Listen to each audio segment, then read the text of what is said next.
Ladies and gentlemen, order in the court. Today's proceedings find the people versus James McGill. Legal troubles got you down, bosses refusing to pay out, hit and run leave you stunned, drug lords in your future, maybe not, because he'll get your case dismissed. He'll get you the defense you deserve, but only if you say the words. Oh no, I need legal representation. Whatever shall I do? What do I say? Oh wait, I know! Better call Saul! So without further ado, let's begin judging Saul. Court is now in session. You will atone. Yeah, that's right, Dragon. I got the return of the gavel. Gavel, gavel. Are you happy about that? Randomly?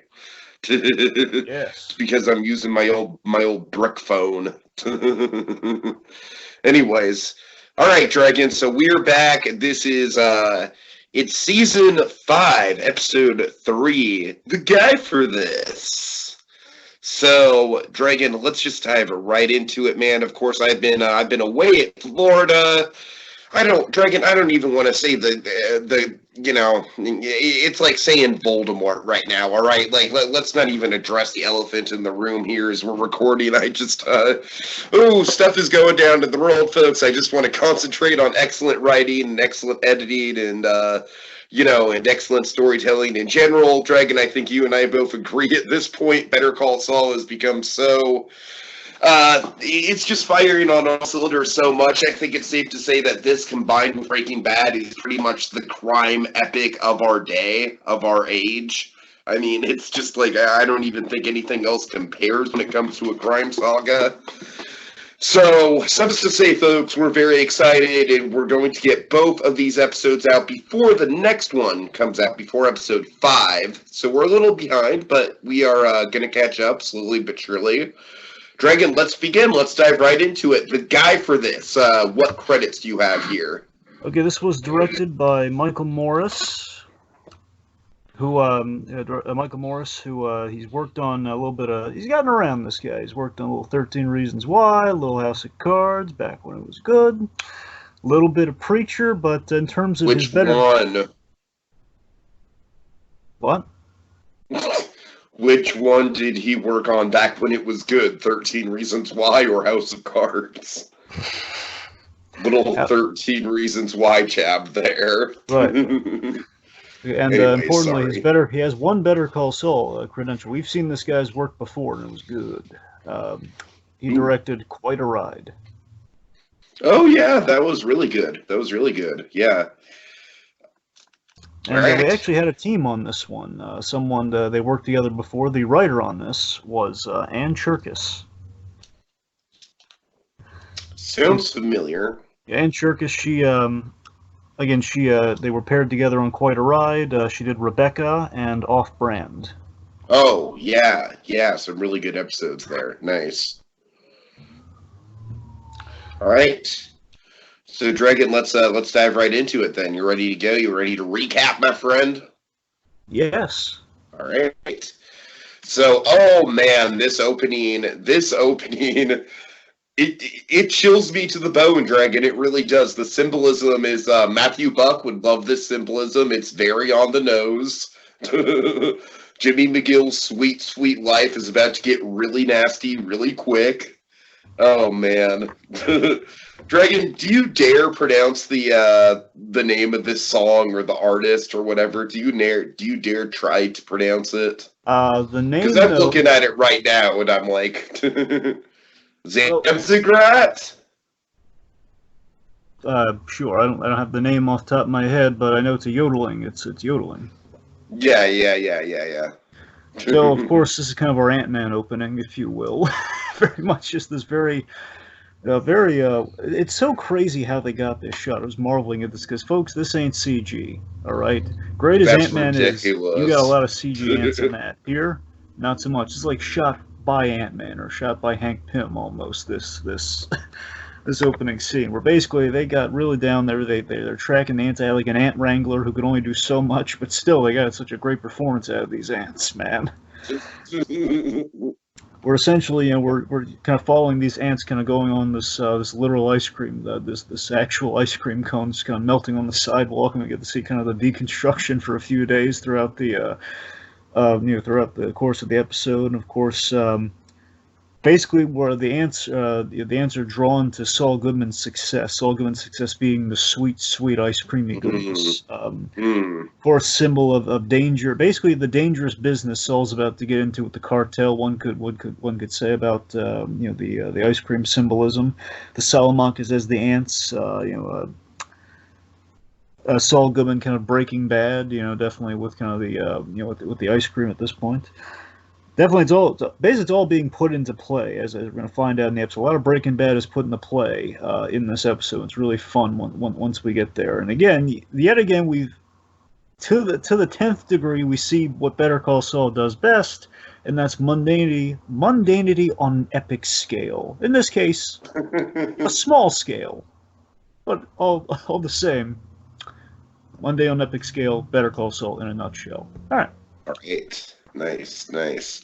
Okay, so now we get the famous car scene from the trailers, Dragon, and boy, was I wrong. I remember I was like, hey, this might not be until episode 9. I was wrong there. Oh, yes, you I'll were. admit it. I feel vindicated. Yes, of course. So, Dragon, I love the setup here. This is, correct me if I'm wrong, is this not the first footage that we got of Season 5? This was no. This is the first footage we got of season 5. Yeah. So that's very cool to see. Of course, Saul's just like the effective thing here is just the looking at the locked doors. Just the hopelessness of like not seeing the locks at all. It's not even a car where the locks go down and then go up. It's like the locks are down into the car itself. There's no getting out. That's the thing. Like, they basically they pulled, they probably used like pliers or something, just pulled the locks out. So it's in there, can't escape. Right. So yeah, we're in Blingy's car, by the way. Blingy, for the kids who remember this, Blingy was one of the dealers, worked for Nacho and the Salamancas, who basically, he was the guy who came up short. Nacho, as a show of force, ripped the guy's earring off because he wears all the bling. So this is Blingy's car that Nacho's driving right now. That guy, the earring guy. Great danger shots. Saul Goodman. I love with these shots too. We're seeing Saul Goodman and slipping Jimmy's POV, as, and this is a guy sizing up the situation with every little glimpse. So that's why we're getting these really cool looking shots. It's not just to emphasize the danger. It's that we see like the con man just kind of like looking around, saying, "Okay, how can I angle myself out of this situation? Okay, how am I going to get out of this situation? Can't use the door. I know that much. Have to be loquacious to a fault, apparently." Right. Right. So Saul is taken to a garage to meet with Lalo. Oh boy! Here we go. The meeting of the two titans. Of course, this is a huge moment in Better Call Saul, because the very first episode of the feature Saul Goodman, the Albuquerque verse, he's terrified of Lalo. So this is when he first meets this guy he's going to be terrified of. So Lalo's washing up after working on a car, very Fring-esque, I gotta say, just kind of casually, very silently, just kind of like... You know what it also reminded me of, Dragon? It reminded me of Walter White whistling casually. A little bit of that too, yeah. So... I just killed a kid, do. Anyway. Whistle while you work. Sorry. Anyway, getting away from the murder of children with tarantula. Let's get back on point here. So Jimmy here, of course, is like, "Can I talk?" Oh, okay, I'm just going to talk. So he's fearing for his life right now. This is so fun. Imagine if you put Jimmy McGill, you put Saul Goodman in the Gus Fring situation where this might happen, might get him killed faster. I have no idea. But the point being, just being loquacious to a fault with Lalo here. Only he's not going to be as terrifying as he's not going to be all box cutter happy like a Gus Fring. Lalo, in this case, he likes it. Maybe later. Maybe later. Maybe later. But that's the thing. So Jimmy initially assumes this is about Nacho and the whole Kettleman affair from way back during the opening of the first 3 episodes, the first arc of the first season.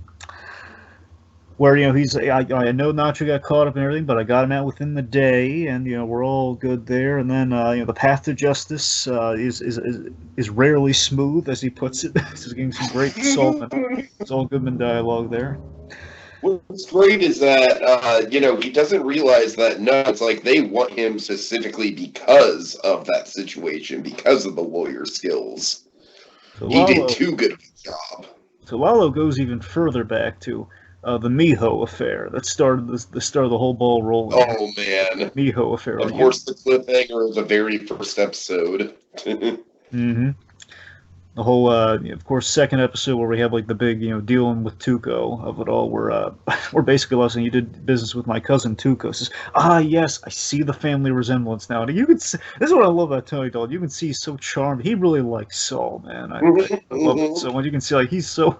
Everyone else is like they're usually going to be stone faced. The Saul Goodman, they're just going to be like in shock over like what is this? But this guy, he loves. He's basically Lalo is us the audience. Like we love this Saul guy. Goodman fan. He is. So, yes, I see the resemblance. Your cousin's got a huge heart and a serious passion for justice. Got a temper, does he? So, how is your lovely abuelita? just trying to approach the family of it all. Saying, I remember what got him out of that jam, the whole abuelita of it all. Mm. So, Lalo loves Saul, and it's like just like Tuco said, you're the guy with the mouth. Oh yeah. I love that's how the Salamanca's identify Saul Goodman, the guy with the mouth. We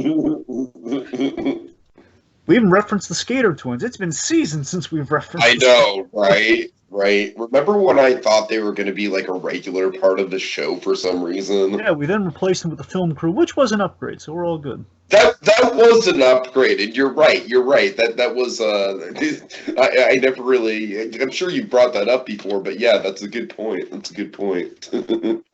Yep. All right. So Lalo was impressed with everything, and it's implied Nacho probably vouched for him as well, because it's still unclear who had the idea to bring Saul Goodman in, whether it was Lalo, who's probably gotten it through the card and dealing with the yahoos who kind of caused the whole mess with Crazy 8 in the first place, or again, Nacho, who again has worked with him before, but as we see, Lalo's talked. Point being, Lalo has knowledge of this lawyer, so whoever's idea in the moment it was, I like to think Lalo had in the first place. So point being, Lalo's impressed by the legends of this lawyer, and then Nacho's probably like the second hand, like who he's now trusting Nacho. He's like, oh yeah, I approve of this plan. Yeah, let's get the lawyer in here. I haven't seen that guy in seasons. Lawyer, exactly. So Lalo kind of tells him, we have a legal problem, and just Jimmy is elated. This is wonderful. I love how elated he is. It's like, oh, guys, like this is the best thing you could ever hear in the world. A legal Dragon, this is this moment right here, this Lalo moment, might be one of the top 5 most funny things that's happened in the whole show so far, I think. Where Jimmy's just like, oh, I thought you were gonna make me like smuggle a bag of heroin up my ass or something, and then Lalo, what does he say, Dragon? No. Maybe later. Maybe later.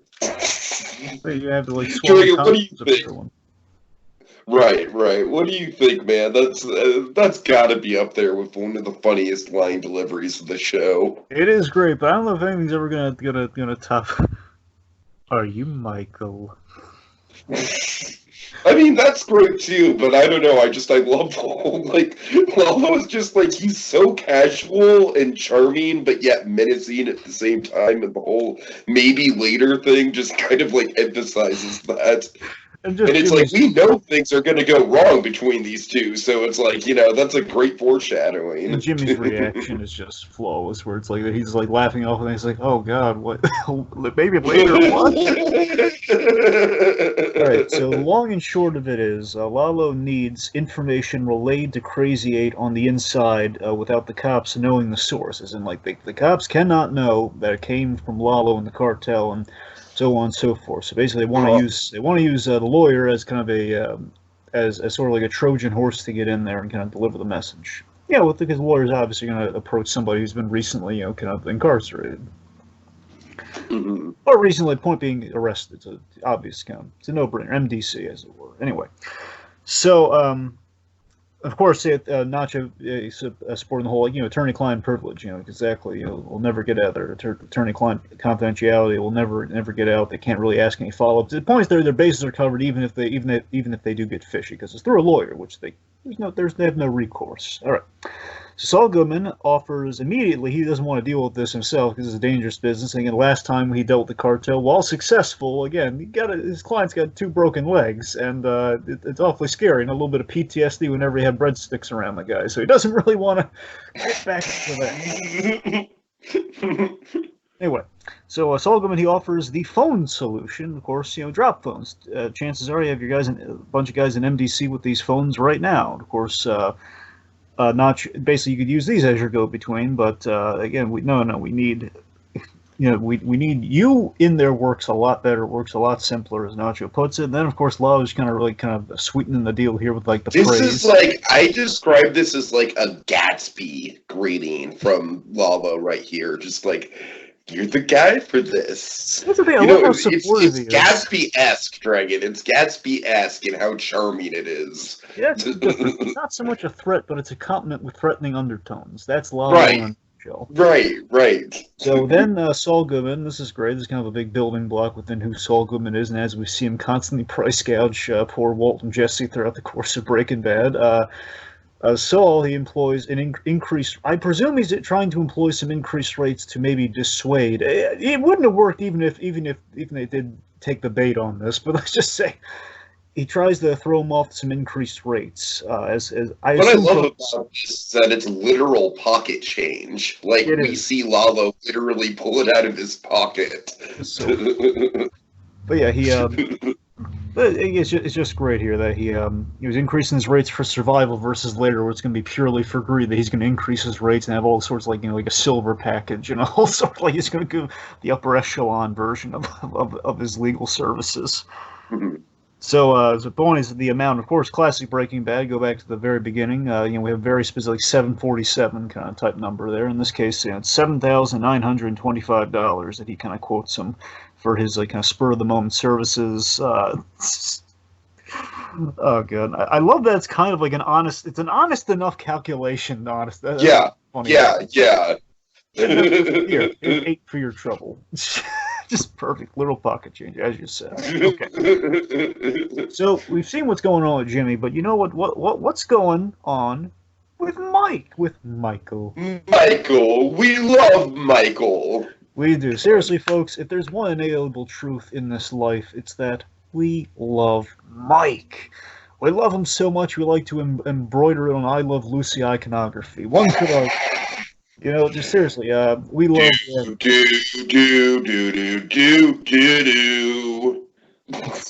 Lucy, you got some splaining to do. Okay, anyway. That phrase never used in the show, and I still don't get it. Anyway. Okay. Point is, we love not only just Mike the character, we adore Jonathan Banks the actor, and we always like to celebrate that in our little way, just kind of a little advent calendar of visual love, if we can, each season, a little kind of little telltale sign. We started this whole affair in February, so we kind of like emblazoned it with like a giant kind of box of chocolates approach. One could say. My mom said life was like a box of chocolates. You never know what Jonathan Banks goodness you're going to get, folks. In this case, we're yet again seeing this season we're starting off a lot like. Why does Mike think that life is like a box of chocolates? Why? Because it's sweet, but it eventually goes bad. All right, I'm done. Okay, the point being, what I'm getting at here is that, again, this season's been a little bit of bittersweet love towards Mike here, where, again, like, Mike is going through the ringer at the start of the season, man. Our hearts go out to the man. That's why we've also emblazoned this season with the heart itself, because our hearts are going out to him, and we're trying to reciprocate. Okay, enough of our running gag aside. Now they actually talk about the Mike stuff. So Mike, he is drowning his sorrows at the bar. Stranosar's at the bar because, again, this is him. He's kind of put a big damper on his relationship with his family with him blowing up at Kaylee last episode, which is still breaks my heart, that scene. I can't. It's so hard to rewatch that scene. Like, oh no, Mike. It really is. It really is. So Mike is very alone at this point. All he has is his bar, which we've seen in Breaking Bad a few times now. So I love how we do the mirror shot, which I believe was a fixture of that too. When we walk in the place, we have like this mirrored shot where you see Mike with himself kind of reflected against the bar, which is nice. Yeah. So yeah, the bartender's trying to cut Mike off, saying he's had too many. Let me just call you a cab. Pours Mike one more after Mike protests, but then Mike sees something on the bar counter, on the wall. And what does he see? Well, yeah, real quick, I love that he tells him to put the keys in the register. I love that part where it's like, put the keys in the register and pour me another. So he's acknowledging, okay, I'm not gonna drive home. You don't need to give me a cab. Just take the keys. I'll walk home. Essentially, is what he's saying, which of course is going to lead to some trouble. Mm-hmm. And he looks across the bar, and like on basically what's hung up behind the bar are the little kind of travel postcards, little travel postcards from people who've been around the world, and of course.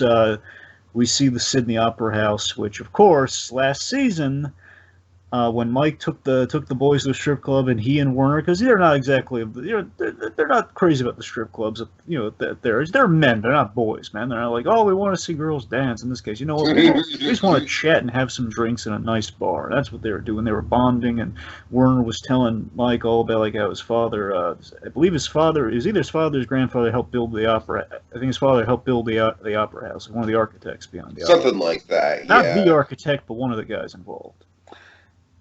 Anyways, of course, it was a big bonding moment. Of course, if you look at the sad irony of it all, this is where they bonded in a big way, but also this started the chain reaction. If Mike didn't take him to this bar, maybe Werner wouldn't have gotten again. There was like the first strike was him like when Mike left to deal with the situation at the strip club. Werner was getting drunk and chatty, friendly with the other guys, and then that was not a good vote of confidence, and basically things got worse from that point on. So this just puts the burden on Mike's trying to escape his burden by drinking, and now it's like it's staring him right in the face.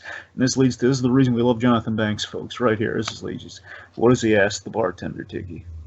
Take it down. He says, oh, Mike, no, people send those in from all over the place, it's kind of a tradition. It's just take it down. I have a pizza parlor, my favorite pizza parlor in town, Dragon, that actually has the same tradition, believe it or not. Anyways, yeah, take it down. Now. Please. I love the please, man. That's what Jonathan Banks, please, right there. Where it's like, take it down now. Please. Again, I love this. In a moment, he just kind of exudes like he's been losing his temper with folks, like his granddaughter, like with Kaylee, and now it's like for a moment he says, "Take it down now," and so they have like this moment of like, whether it's a realization or whether it's just like genuine, like just pity of like, please, essentially, please take it down. I can't bear to look at it, and he takes it down for Mike, and it's such a small scene, but you feel volumes, don't you? Oh yeah. Oh yeah. So Mike's walking home, and this is a big scene, right? This is awesome. So Mike's walking home. Dark Knight Return scene, if you will. It is. Yes, it is. So Mike's walking home at night, and he's accosted by a gang who are asking for a handout. It says, "Hey, Gramps, you got $20 you can lend me?" And then got a lot more than 20. Yeah, you got a lot more than $20, a-hole. Which basically this is I love to imagine this is how Jonathan Banks. This is no acting right now. This is what Jonathan Banks does to vagrants right now. Someone comes up, tries to make it's like they just like follow to get a camera with him. Exactly. This is just what the old adage, like Jonathan Banks will punch somebody in the heart. This is like we get to see Jonathan Banks in action right now, where it's just this awesome moment of like he's hey, what did you think? What did you say? Like the wise guy sort of thing. And then Mike, he takes the one punch. And then before the second one lands, or like mid-stride of that one punch, he basically takes the guy's arm, disarms the thug, and basically he dislocates. It says, if you watch it with the subtitles, it says cartilage tears, which I can't. Oh god, it sounds horrible. Basically, he dislocates or probably rips a bunch of cartilage in the guy's arm, and then as he's holding the guy's arm in position in a point of weakness, he looks at the rest of the gang who is kind of terrified and shocked. He says, "So?" And then he's just like, "Ah!" He cracks the guy's arm, and then he steps on top of him and just walks forward. Just walks on his merry way home. Awesome, just sheer Banks magic, man. Yes. Oh, yeah. But, and also, again, a little foreshadow here. I kind of called a little bit of this when the episode was playing. Is that I think there's a little bit of a light bulb moment here for Mike, and that Mike is looking for punishment for killing Werner. And I think this incident on the way home gives him a light bulb for if he really wants to physicalize his pain, he now has a way of doing it.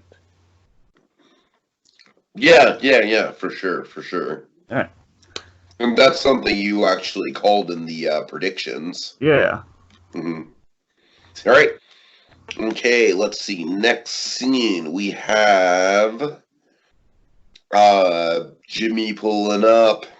And Kim's already waiting for him. I love this she's balcony already drinking shot. a beer. I love the balcony shot, yeah. We have a really full circle composition here where someone pulls in, we have someone waiting on the balcony for him, and it's going to be a really great payoff. They're sharing some beers outside on the balcony and chatting about their day. So Kim just realized that it's all pro bono clients tomorrow, no Mesa Verde, so she's celebrating that.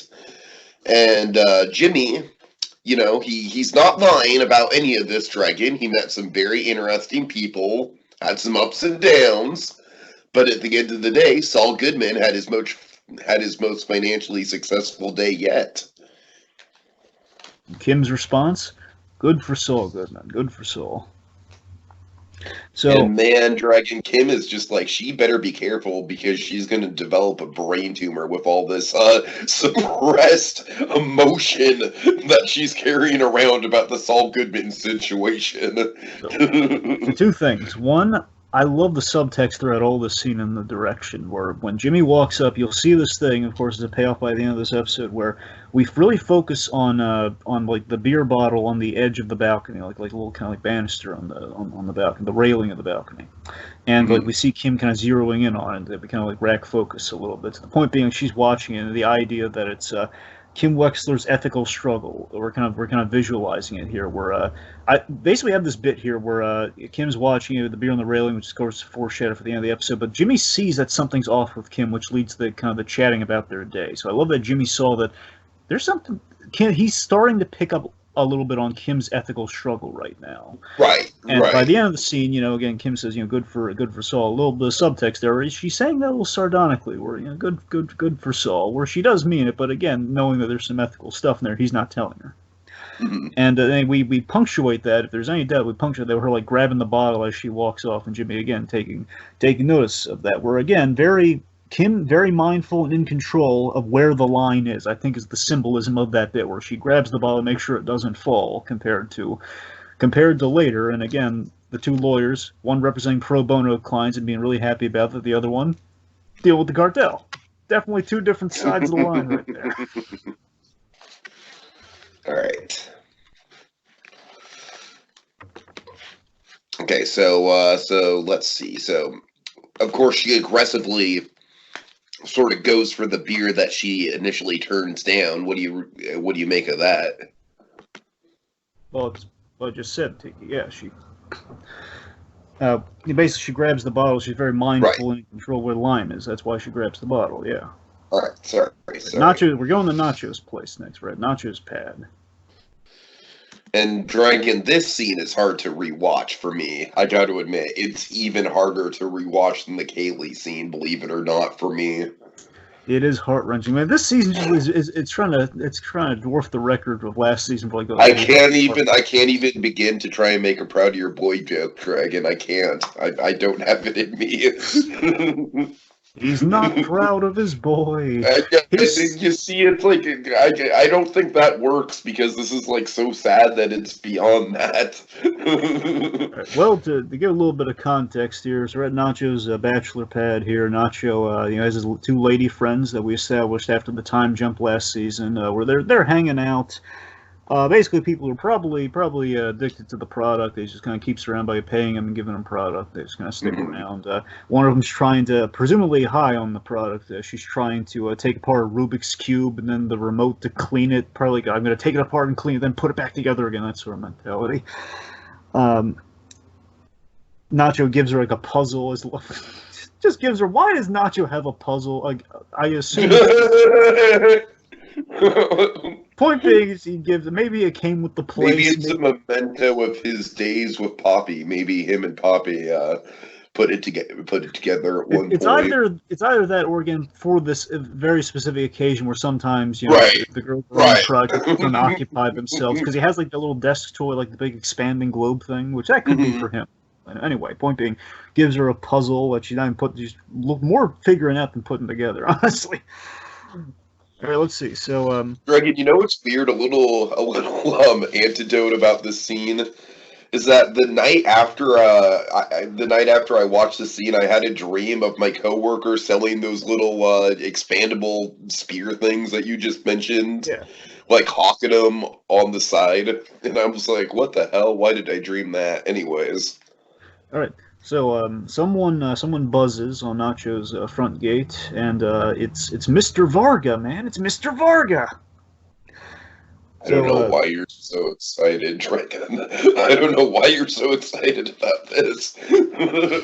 Well, I mean, I love Mr. Varga. I love when he shows up, and again, big dramatic stakes, man. Mr. Varga's in town. Initially, I love this. Initially, it's like, oh god, for a moment, this scene almost turned out happy. That's what's so sad about this. The scene almost could have started as Mr. Varga, he's making an olive branch because they were really on bad terms last time we saw him, and of course, unbeknownst to Mr. Varga, his life's being threatened, and Nacho only knows it, but his father doesn't.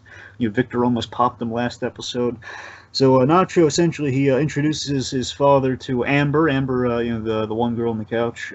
Basically the main girl on the couch, not the one taking part of everything. The toe picker from last season, if you want to make it shorthanded. Anyway, so Nacho introduces his father to Amber. His father is taking the place in that Nacho's bought with his drug money, and I'm sure Nacho's father assumes this as well, and he takes it all in. And I love that there's a sense to me that Nacho's father, this may be like the place he dreamed of. It's really big. It's a big, nice place. Like, this is the kind of place he would have dreamed of in the early days, coming to Albuquerque and everything.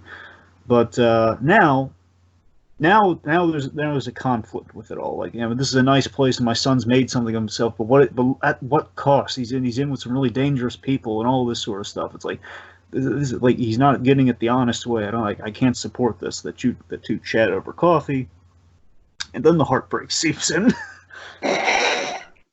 You know what breaks my heart initially too is just the fact that, like, I'm sure that he can tell that the girls are all high on dope and everything. But he's so and I'm sure darn respectful to him, isn't he? Exactly. That's what breaks my heart, Dragon. That specifically is what's hard to watch for me. I love Mr. It's just Varga. how respectful he is. I should say he's such a great character. That's why I get excited when Mr. Varga shows up.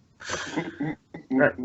So Mr. Varga, he essentially tells Nacho that Gutierrez, sorry, a little. I knew that was coming. Anyways. So again, it was Mr. Varga is telling Nacho that Gutierrez from the tire shop, I guess, like next door, the tire shop next door, like from down the street, wherever I think tire shop. Tells him that he made a very generous offer on the upholstery business and the land that the upholstery business is on, and he was going to keep it as is, essentially everything Mr. Varga could possibly want. And this is the thing that breaks my heart genuinely. This is the kind of stuff, oh god, this is cut me deep, man, where he says, he's asking, like, how does he feel about the sale and everything. He says, I thought I was keeping it for you. Like, that's the sort of stuff that hits me where I live. Oh, yeah. Yeah. Reasons I'm not going to talk about, that hits me where I live. Okay, so.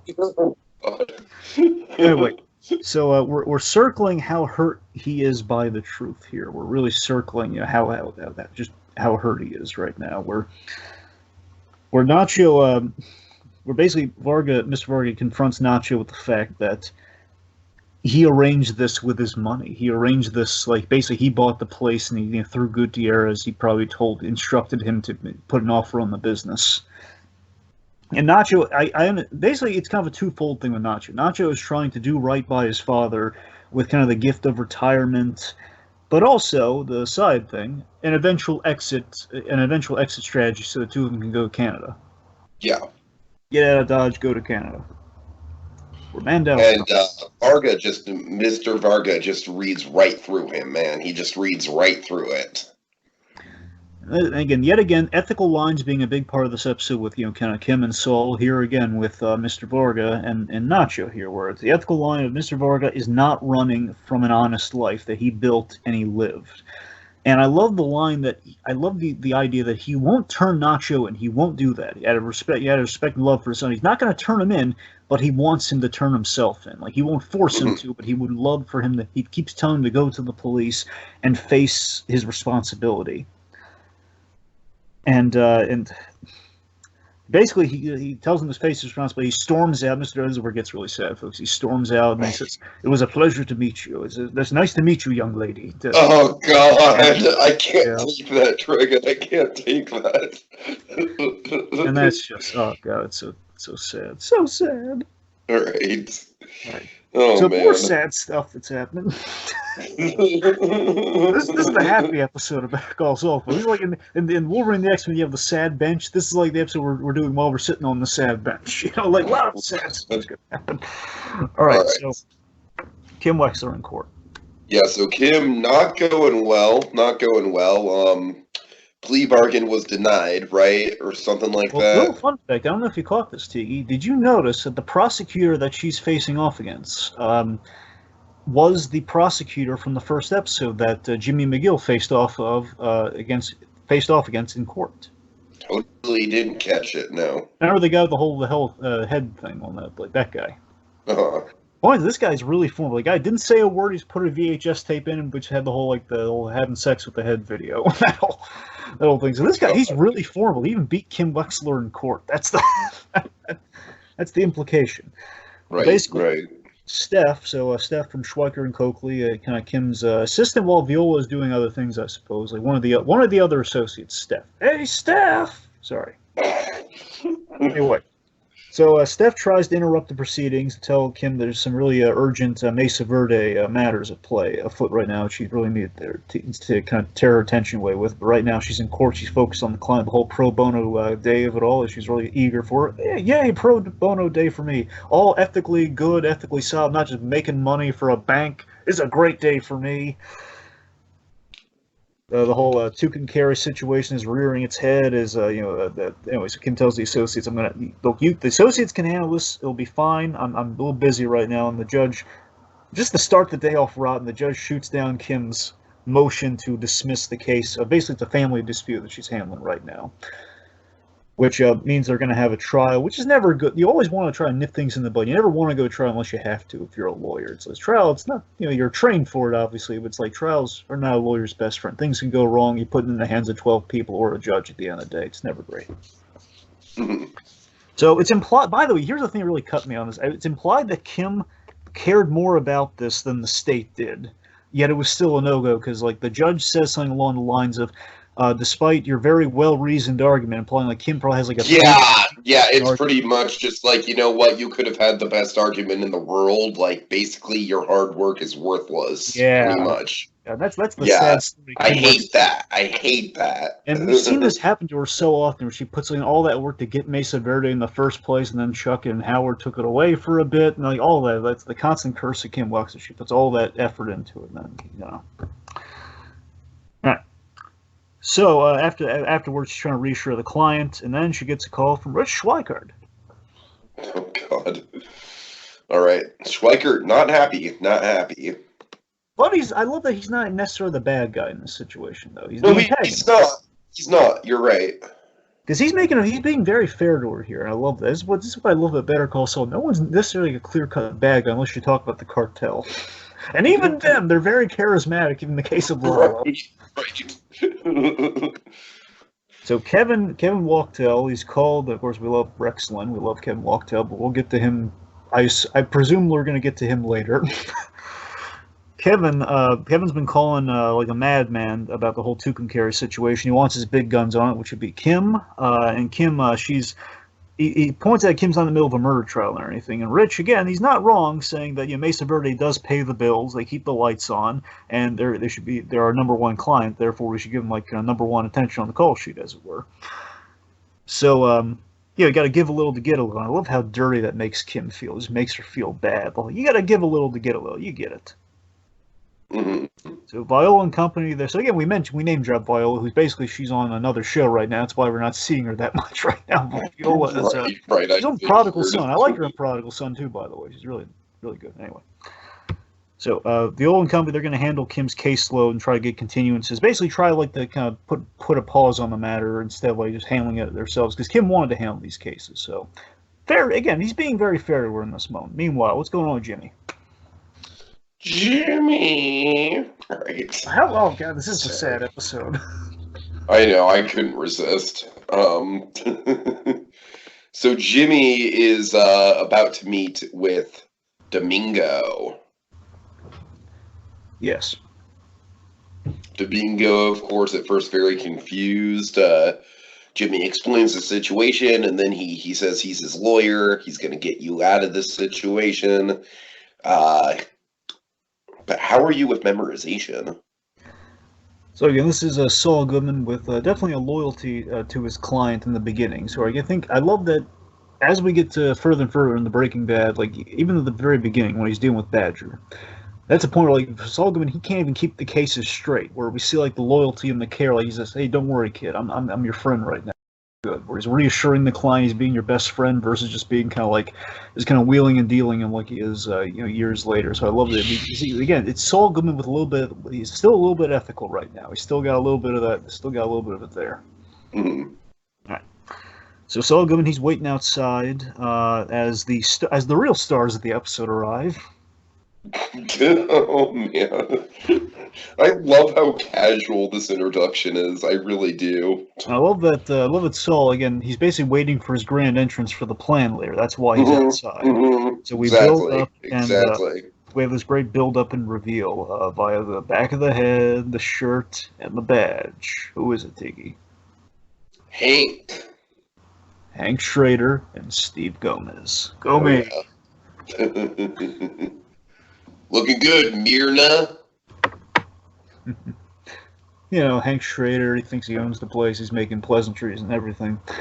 We have the locker shot, which is really nice. We're kind of like fun, inventive shots. We're inside the locker, kind of seeing the conversation play out. Again, just like old times, they're snapping right back into it, man. Just this really inane, mundane conversation about Marie. Expired foods, of course, named. Yeah, you were going to say Marie name drop, yeah.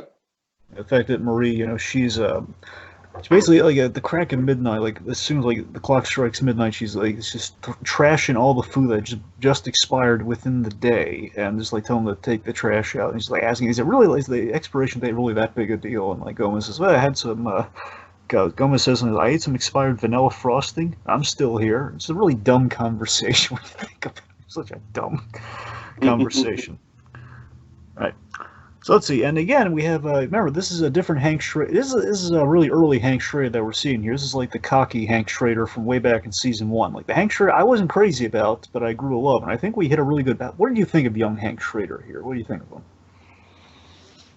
I mean, yeah, he definitely has more of a swagger to him, because I feel like by the time we get to Breaking Bad, there's almost like. He's still got the swagger, but there's almost a little bit of complacency to him. You know what I mean? He's kind of like he regards it more as a desk job almost. And here he's really kind of that sort of Texas Ranger sort of machismo figure that we kind of built him up to be in the early days of Breaking Bad before we kind of stripped away some layers of Mr. Schrader. Certainly. All right. So Hank and Gomi, chemistry very on point. They step into the interrogation room with Domingo. Says, "Okay, wow me. make my tiny eyes go wide with wonder." So then we get into the questions of what if. What if? Okay, what if $500,000? What if I could give you the location of $500,000 in drug money? Well, if that's the case, things could go well for you. We need the where, the who, your boss, and who you report to. So, let's see. So we continue to... So basically, we're continuing... Basically, again, we're continuing the whole thing with Gus Fring right now. It seems like the Salamagas are trying to point him towards Gus, but again, it's unclear because obviously, if Hank ultimately, if Hank knows that Gus Fring's behind everything, then the show's over. So obviously, we have to skirt things around really carefully. Yeah. Obviously, Domingo can't just say, "It's Gus Fring, I'm working for Gus Fring," or else the show's over. Plus, he probably laughed him off like, "Oh, the chicken guy, get out of here. That's not a real tip. Get out of here." Which again, not really sell that one. So we're playing it really smartly here. So basically, Domingo's trying to he's just about to give everything away. So I really like how cleverly we plotted all that. And again, it could be a really big giant hole in the story if we're not careful. So as Domingo starts to give away like the dead drops and everything, where the money drops are happening and so on and so forth, and how they work, Saul Goodman interrupts, as he tends to do. Oh, yeah. We get to see the first meeting of Saul Goodman and Hank Schrader, and this is great. Oh, and I love how Hank just, like, instantly, before anyone else, like, I feel like he's the most on alert of, like, oh, Saul Goodman. I love that. I love like, that he knows exactly what's up with this guy. It's so great. He's put together, like, this, the genesis of the name, perfect. Just... And so Saul just very much just trying like, shoo, go away, attorney-client privilege. And then, of course, Domingo is like, no, I want to talk. And Jimmy's just like, no, zip it. So, one, I love that Jimmy's basically, the whole scheme right now is Jimmy's playing the dumb lawyer, the dumb overzealous lawyer right now. But what I also love about it, too, is that basically he's kind of like, imagine if Saul didn't have the clout that he had in Breaking Bad, where right now, like, remember when Saul enters the room, he tells the feds or the cops the shoe they actually do it. In this case, not so much. Which is kind of great. Like, he hasn't quite gotten there yet, folks. Again, we're still, it's the setup for Breaking Bad. We're not on the crossover yet. We're getting there, though. Right. All right, so yes, so basically he takes Domingo, takes Crazy 8 aside here. They told him like Crazy 8 waived his right to counsel, and they has a little chat with Saul Goodman. I love the staging of this so much. It's staged so wonderfully. We have like Hank and Gomi, and it's like right in the middle, like in the kind of the background, like the deep foreground, I guess. The point being, we have like right in the middle, having this little chat about like this little argument, a staged argument. Then Saul basically breaks the news. Well, I feel my client is making a grave error, and frankly, I'm a little insulted by it. I'm a little hurt. His lack of faith in his attorney, I'm not going to lie, it hurts. I don't even know why that's so funny. I just love how it's like as if Hank would care about it hurting. You know what I mean? Yep. So Hank and Gomez, let's see, they're calling. So basically, they're not impressed by it. I love that Hank is smart, and this is what I'm talking. This is where they're really winning me over on cocky Hank. Is the thing that won me over ultimately in Breaking Bad when Hank started to become interesting to me is when we saw Hank was smarter than the average bear. Essentially, is when we saw that Hank. He was tracking the RV. That's when Hank's really started to impress me. And in this case, like Hank, I love that he's calling BS. Like, okay, this guy's full of it. And he's smart. Like, again, he's calling the whole Saul Goodman where the name origin is. He's calling this. Like, Hank's smarter than we give him credit for. I like that we're setting that up here, where he has the potential to be a really great DEA agent. Where he's calling BS on this drug thing on the dead drops. And as they do that, Saul Goodman, he says the magic word, which is contingent. Now, essentially, contingent means if the information pans out and leads to arrest, which he does not want to hear, but he'll go with, because again, arrest complicates things a little, but not without the realm of possibility. Basically, he needs to wine and dine the cartel a little bit on this situation, but pretty much, if the information pans out and gets arrest, wait, what? And if the information pans out and leads to arrest and the money. Crazy 8 becomes a CI, and which means he gets protection on the street. Which means the streets, as far as they're concerned, the Crazy 8 is not a snitch, but he is a CI. Mm-hmm. Now this is huge, Tiki. This is monumental. This is a huge. This leads to the rest of. This is what really wows me about the episode. We're building up. Basically, this is a huge Breaking Bad connect of Crazy 8 as a CI, which I completely forgot about, is that if you remember way back when, after Crazy 8 gets killed by Walter White, the only reason that Walter and Jesse are on the DEA's radar is because their CI got killed, or their CI has gone missing. So Right. Saul Goodman is responsible for the pursuit of the DEA on Jesse's trail, in part, which is just great. I love that Saul's kind of is connected behind the scenes to that big affair. I love it. And fun fact, way back when, that was like a story thing where they had no idea how Hank was going to be on Walt's trail. And so that's where they came up. He's a CI. So it just all like, oh, guys, it's wonderful. Yeah, good stuff. Good stuff.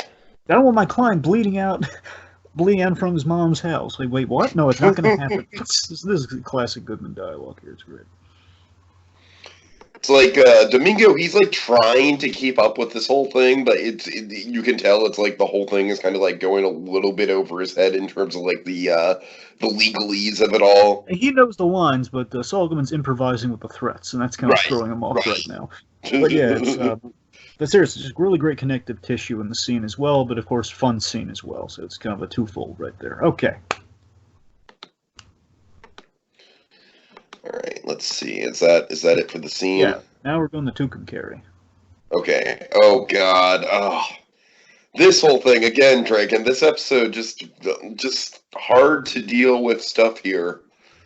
Man, could you imagine this being your job? I couldn't. I could never do this. So Kim joins Paige and the rest of the associates at the Tucumcari call center. At the Tucumcari's calls, essentially there's a call center site for Mesa Verde. It's not a bank, but it's like a call center where they're going to like fill out the calls and a lot of the kind of bureaucracy of the place, essentially. Mm-hmm. Like all the help calls, like, we need help, information, that sort of stuff. Probably is like years before you probably put it within the same building that we can do now, but this is like, circa 2004, so it's kind of a different time. Call centers are like, you have more of an off-site location for call centers. Right. Anyway, so basically it's kind of an Up situation. That's the best way I can put it. It's like the movie. It's pretty much the opening of the movie Up. Literally, where apparently Mesa Verde, they've bought the property and they've kind of began construction. Problem though, everything around the location, everything around the property is gone, with the exception of one house that looks just like Up, and I love it. I do. We've had Andrew Stanton in the Albuquerque. Yeah, Andrew Stanton. I was gonna say. That's Stanton. We're making some allusions to Pete Docter. Maybe they're trying to gain his favor. I don't know. Can you imagine Pete Docter directing an episode of the show? Jesus Christ, let's not even dare to dream. Best thing in the world. Imagine Pete Docter directed, Andrew Stanton wrote. I mean, to tell you the truth, I think Dan Scanlon as well could be a really good fit. I really want to see Stanton write. Now, here's the thing. We've seen Andrew Stanton direct, and it was great. I want to see him write an episode of Better Call Saul, because that's the ultimate sign of trust, because they have a really tight-knit writer. They get Stanton to write it, man. Oh, my God. Okay, so our pie-in-the-sky daydreaming aside. Point being, we have kind of a situation here with Mr. Acker. So, basically, Kim's warned about this grumpy, mean guy who's kind of the last holdout in the whole Mesa Verde affair. Essentially, they have the legal rights to his land, but he ain't going. He's kind of squatting right now. So, Kim goes in. The big gun, Kim Wexler, goes in. And one, he's not letting Kim Wexler pass the gate, because you knock on the gate, he has to go from his house. It's a big property, actually. It's kind of a decent-sized property. So he kind of comes out of the house, he opens the gate, won't let her in, just sits down right in front of her. It's like he's a beholden king or something, just sitting in his little throne, just like making her prostrate to him. Just like, tell me what you want to go about your business, that sort of thing. Of course, played by the wonderful Barry Corbin. So, let's see. The point is, this guy, I can't remember anything specific I've seen this guy with. I know there's a lot of pedigree with this guy. Barry Corbin's been in a lot of stuff. He looks familiar for sure. I'm sure I've seen him pop up. We've seen him in stuff, and I just can't pinpoint exactly where. Because Barry Corbin, he's had an illustrious career, man. Barry Corbin's been in a lot of stuff. He's a good actor, too. I mean, if you're just judging from this episode, he's a good actor. So, let's see. So he sits finally in front of Kim, and Kim lays out the situation here where the Acker family, way back when, they bought the house in '74 and the land. Basically, they bought the house, but the land was leased by Deerview investment property. And essentially, what this means is that they struck a deal where for the next 100 years, they said they own the house and they can stay there for the next 100 years, but the property owner can buy him out of the land. Right. And basically, he's been offered the fair market value plus I think it's five. It's 5,000. It's 5 G's, yeah, Yeah, 5 basically grand. fair market value plus an additional $5,000. In Mesa Verde, to get him off the land, they've bumped the offer up to 18,000, which is quite nice. So this is a very so we have a very sardonic response from Mr. Acker. Well, I'm just gonna go ahead and spread my legs here, and why don't you go ahead and kick me in the bowels? Yeah. Also say like, oh man, that's like I could buy a mansion and a pool for that money. Oh God. So he's just being really, and I love that when he says the whole "kick me in the balls" thing. I love that. I felt so bad for Kim here, where I love where she's saying that's not necessary. I feel oh poor Kim Wexler. She just has to. She's playing it really straight and really professional with this guy, and like that. I love her. She's like speaking up for herself. That's not necessary. Yeah. I love it. Oh, this. Anyway, so he insults Kim, calling her soulless. Basically, calling her a soulless. God, I forget what he specifically called her. Point being, he said she was soulless and just kind of like greedy, and basically saying like she's on the behest of the bank here. Kim is not in the wrong at all right now because the judge, he went to court here. The judge ruled against him, against his motion to keep his land and everything. He says, so they send a big gun with a ponytail. That's a good line. Fancy suit and all the lawyers here, and then the bank thinks that people he can throw people out of their homes, and Kim Kim begins to leave, but as she leaves, she calmly turns to leave, she calls it a day, says okay, she's getting out of there, and then Mr. Acker makes it personal. I can see you for who you are. You donate. You probably donate to charity. You do like you go to a soup kitchen for Thanksgiving, only on Thanksgiving. It's like you're one of the best rich people. How do you sleep at night? And this sets Kim off. Yeah, that's cutting. That's cutting for sure. This is one of the most interesting scenes in the piece here. Kim Wex is the MVP of this episode, of the whole season, man, but this episode especially. So Kim, she gets incensed. So Kim gets in his face. He chews him out, saying, "Why should you?" Basically, you don't get to make up you don't get to make up your own rules here. There's no one's mistreating you. Your offer your offer is going to be rejected. The sheriff's going to come down here just because it's going to be reduced to 10,000. The offer is taken off the table. You're going to be lucky to get 10,000 even. It's going to go down the more and more you say no, and the sheriff's going to come by and kick you off your land. And why should you? I love how she's saying this. He just gets more and more pissed. Like you can kind of see the guy's face turning red. Good acting there. And again, she's absolutely on fire, and she's absolutely right here. She's saying, "Why should you? Why do you get to drag this out? Thinking you think you're special? The contract is law. The contract is the law, and it's enforceable. Contract is law, and it's enforceable." It's a great line by her. So here's what I love about this scene, Tiki. I love that what she's really doing. She's really chewing out Jimmy and herself in this scene, in the whole Saul Goodman affair. It's kind of that's kind of the subtext of the scene. She's really saying everything she kind of wants to say to herself and Jimmy in this scene. Like these are all the things that she wants to say to Saul Goodman, but she just doesn't want to hurt Jimmy. So she's kind of saying it to him because it does apply in this scene. Sure. All right. So let's see. So point being, Paige and company like thankfully, Kim's not getting chewed out for like, oh, how could you botch this whole thing up? Or no, it's like they're satisfied. I just wanted to say they made their best attempt with Kim Wexler, so we just needed to end it, which we did. So, though Kim was still won in this scene. She's not happy about it, but she's won. Speaking of victory parties, Lalo. God. Yeah, Lalo's idea of a victory lap is literally going to a racetrack and taking a victory lap. So let's see. So basically, we have just big pleasantries here, Dragon. Big pleasantries. Lalo's just like, good ride, huh? And then Saul's just like, yeah, she's a beautiful car. Saul's just like scared shitless of offending this guy. He's like just trying to be on the same page as him, trying desperately. Yes. Basically gives him the debrief about the whole Crazy 8 situation created at the CI, not a snitch. He is basically your line to the DEA, which is all good for you. I love the car, but we finally voiced the car gag after all this time, where he says, "What are you driving? An Esteem? A what?" It's an Esteem. It's an import. So I love how proud he is. It's an import. So Lalo loves Saul Goodman yet again here, and Saul he's not crazy about more cartel work. He says like, "Oh, you'll make time." Oh yeah.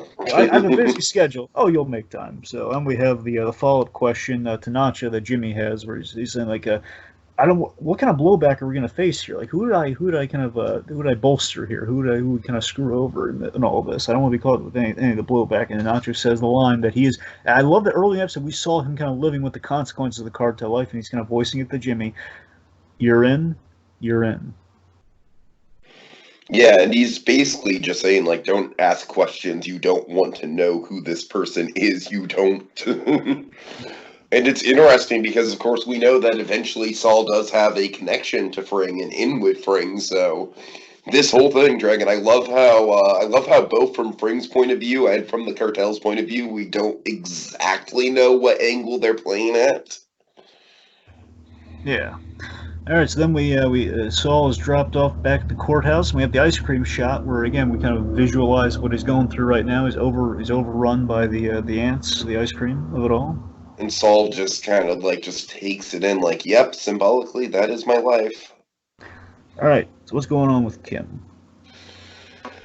Okay, so Kim driving home, you know, she's kind of checking in with Steph about the day-to-day stuff, like. You know, telling her to check in with one of her clients, and then she kind of stops. She pulls over to the side of the road and she turns around. She has an idea. A wonderful idea. A very well-intentioned and noble idea. Yeah, that's the better way of putting it, but yes. So basically, again, Kim, basically her clients are all squared away and everything, and she's, I do love the bit, though, where she says, like, you have to call all three numbers for the client. I love that Kim would go the extra mile where, again, someone, I believe Steph didn't go the extra mile for the client, where I tried reaching this one client, but we got a continuance, but I didn't call it up.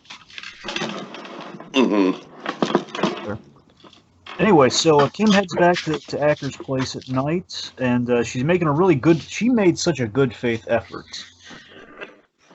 for Acker here. Basically, she went out of her way to, she kind of used like a piece of plank. Offered her own time for free, and like you said, went out of her way for to do the research, really put in the time to like see like not just houses that are affordable, but houses that she specifically thinks he would like. Yeah, and Kim, here's where things really get fantastic. Where Kim displays, I had a huge epiphany with this episode with Kim Wexler, and this was the scene that did it. So, Kim displays huge vulnerability about her growing up not having a home, as in she never had like a home to call your own, so to speak. You know, she was going. Her mother and her were hopping from place to place, as in they were kind of like dodging. They were basically one step ahead of the landlord. And she would be like bare feet, like kind of bare feet on the ground, so cold that her toes would turn blue. Such a sad portrait for Kim Wexler. And I love that when she says like you're so cold, her toes would turn blue. And I love the fact that Kim's color throughout the whole series has been blue. That's her color for the series. Yeah. And anyway, so she's really vulnerable. And Kim Wexler, as a character, she's never likes to reveal details about her past, about herself, about her home life. Like, it took a lot to get the whole Nebraska thing out of her, way back when she was sitting down with Swiker and Coakley. And Acker, in response to all this, like a really beautiful point by Ray Seor, says, "You will say anything." Oh, God, man. This guy is relentless, and man, just, the feeling of being powerless to change this guy's mind. And poor Kim. Oh, yeah. All right, so, Fring. Oh God, Dragon, I would really like to know kind of like, do you have a read on like what's going through Fring's mind? Because me and my dad were speculating on this.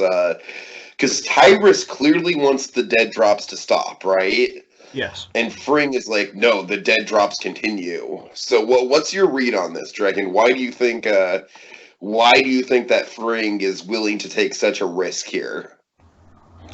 Well, Fring again. One, he sees in the long run he's going to need Notch. He wants to solve this whole Lalo Salamanca situation, and obviously if he stops the dead drops, then Lalo's going to know someone talked, which basically is going to ruin Nacho as his agent because he'll eventually find out it was Nacho who tipped him off.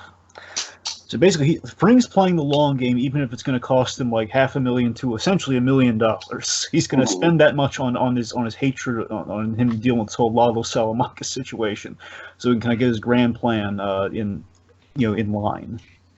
Gotcha. That's what's happening here. And again, I love this though, where he basically calls it, but you can tell he's looking at Nacho, and it's kind of hard to tell where Nacho is just seen as valuable in Fring's eye, but Fring is not thrilled by this whole taking the $1 million bath, essentially, and Nacho's getting really nervous. Oh god, that basically he invested in me just now. He invested over $1 million in me, and that makes me nervous. Mm-hmm. That's essentially what this scene is. So, oh god, so Nacho is just even more. Things are not going well for Nacho either. Again, this is the season where things are not working out for a lot of our cartel-related guys this season. Except Lalo. Lalo's coasting on fumes this season. Of course he is, man. Lalo is just like on a cloud. Right. All right.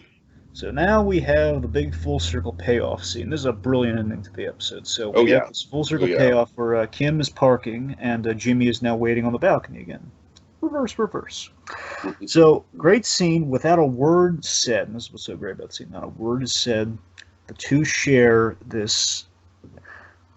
The two share this very kind of a very circular moment here, where it's just this. They're sharing some beers.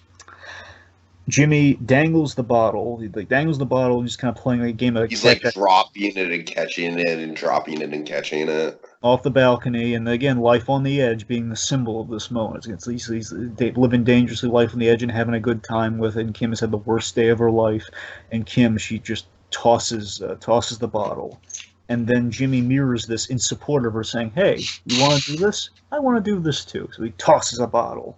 And then Kim, she keeps tossing full bottles, like they haven't even been drunken yet. She's like tossing them off the edge too. And Jimmy, Jimmy's encouraging this. He's loving it too. Like they're both in it. Now the neighbors' lights are going on, and they're doing the cigarette bit they always do as well too, like the whole. Oh.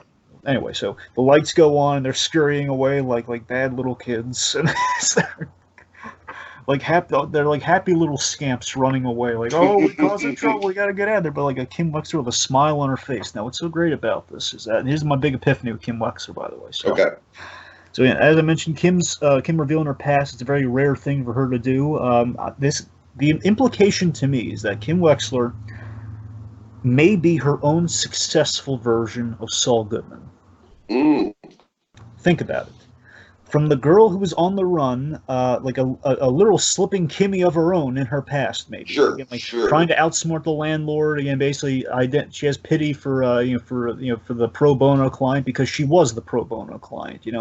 She and basically over time she reinvented herself as Kim Wexler, basically the ethical version of Saul Goodman. She reinvented herself completely. She doesn't want to be slipping Kimmy. She wants to be Kim Wexler, attorney at law, which is why she's distanced herself from her past so much, which is why she has so much sympathy, compassion, and love for Jimmy McGill, who is, again, why she's reluctant about her past. And I feel the events of the episode have her coming around slowly but surely on who Saul Goodman is. Like, I think she finally gets what Saul Goodman is to Jimmy, and that's kind of my takeaway from the episode. She's getting on board with it. One, she sees what Jimmy's going for with his trauma and what he's trying to get away from, which is probably what she's doing based on my read. And two, she sees why operating in the gray, in the whole rainbow of color, as Saul's put it before, may give her a more might be giving her more out of life if she plays things this way. Like she'll get a little bit more out of life if she plays things the more dangerous, like throw the beer bottle off the side of the balcony approach. So yeah. All right, I like it, and especially considering the scheme that gets cooked up in the next episode, I think you're definitely on the right track there, Dragon. Good call. Okay. All right. So, final thoughts. I think this episode is like pretty devastating. In all honesty, I think just things are going wrong on a number of levels for pretty much all our characters, except for Lalo. Lalo's just right and pretty. But very exciting to see where the show goes forward from here. And I gotta say, like I said, just on a final note, I just think that the ant symbolism is absolutely chilling and a perfect visual metaphor for the episode as a whole. We should. I think we should call somebody, Tiki. Give a little tease. We'll make a call, but go ahead and do your final thoughts so it doesn't get broken up, and then we'll make the call. I realize that. Okay, final thoughts from me. This episode is the beginning of the end in many regards, in that we fill big Breaking Bad blanks and give kind of Saul Goodman a taste of the cartel business, because he's riding high at the end of this episode because he dealt with the cartel for a second time and he got away scot-free. He's still not crazy about going back, but again, his ego's getting bolstered for sure, and I'm sure we're setting up some deep trouble this season for him once he's getting in bed with Lalo now. And of course, Lalo really likes Saul Goodman. Of course, the bigger and more kind of flashy Saul Goodman gets, the more tantalizing he's going to get to Lalo. Mm-hmm. So I'm sure that's going to lead to some trouble. Again, the whole hank of it all, as I mentioned, with kind of the breaking, again, the whole CI of it all, I thought was such a brilliant, like, again, this is what I'm talking about. We're building up, we haven't even fully crossed them over, we're not crossed over into the narrative yet, but we're already doing some really great, brilliant stuff with the story, like kind of explaining where certain things are coming from, and it's kind of blowing your mind about, like, oh god, that's where it came from. It's not, it doesn't feel prequel, it doesn't feel like prequel bait. It feels like this is like some natural storytelling. There's a little wiggle room there. We filled in the crack, and it's a beautiful piece overall. How great, how wonderful. Episode's very intimate look at Kim Lexler on a bad day that pushes her towards that Saul side, definitely kind of the dark side, the Saul side, in an interesting way. Episode 3 gives off, definitely, I think it gives off, we put the plot in the play really well here. I think the plot's really off to the races this episode. We're empathizing with our characters like Nacho and Mike, who are again in their low of lows at the start of the season. And we're kind of draining hope from the bottle that Kim and Jimmy are going to toss off the balcony, in a sense. One could argue that. It's going to be a lot of fun. Episode 3 is definitely, we're now in the thick of the season. Okay, so Dragon, yes, let's indeed make a phone call. All right, a little tease for the next episode of this phone call. It's a new number. Ooh. Okay, 505. All right. 243. Okay. 8410.